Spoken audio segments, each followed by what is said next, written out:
Hello, it's Kevin here from Occupy WSIB, Justice for Injured Workers, out of London, Ontario. And here on Tuesday, December the 17th, 2019, kind of a year-end wrap-up for the Occupy WSIB page. And basically just trying to encourage some more activism in the new year for injured workers to get out there and protest and at WSIB or do public info pickets to try to spread awareness. We need to build alliances and network with people to build solidarity, to build the fight. You know, the Ontario government as a whole over the years, regardless of which party, has failed to ultimately help injured workers get justice and true accountability at the WSIB for all the wrongdoings, such as ignoring doctors, interfering in medical care, unfairly denying claims. We need to make sure that people are aware of this. Get out as much as you can, you know, whenever you're physically able to. I know how hard it is personally. I've been dealing with chronic pain for 21 years now, and poverty doesn't help the matter.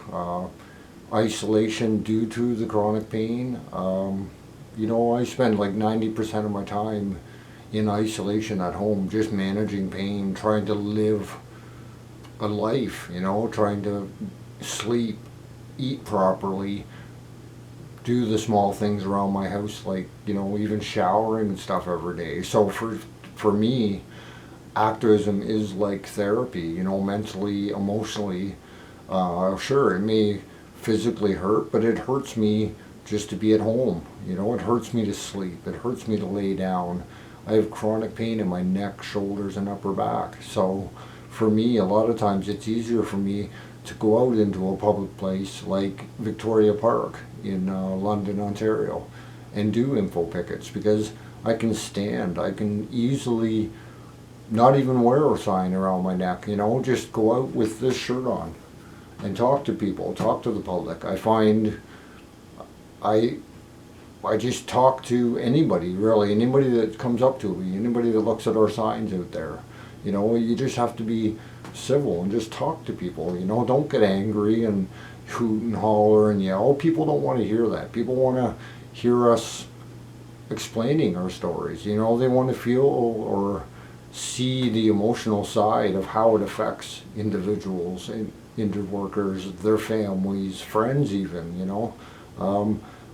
Once people start to realize that and see that connection, they tend to want to join more in causes, you know.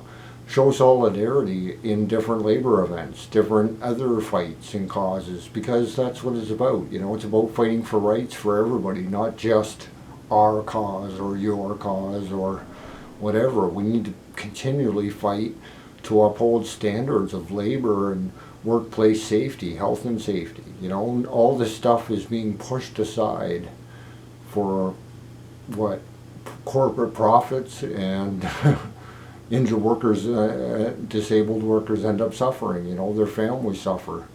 And 46% of permanently impaired workers in Ontario end up in poverty. You know, another 9% end up in deep poverty because of WSIB cutbacks and benefit cuts, claim denials. So we must rise up and take the streets, whether it's small amounts of people or large amounts. You know, ultimately large groups would be great all across Ontario, but we can only do what we can, and it's better to have one person or two people, 5, out on the street doing info pickets if you have to, getting petitions signed, handing out information, anything we can to spread awareness. It's better than sitting at home, you know. Once you go home, upload the photos, upload the videos, talk to people, get their input, add them in your groups. You know, there's lots of injured worker groups out there. We need to mobilize and get more militant interactions. Direct action is needed in order to get full investigation, accountability at the WSIB, and ultimately justice for injured workers. Okay? Thank you.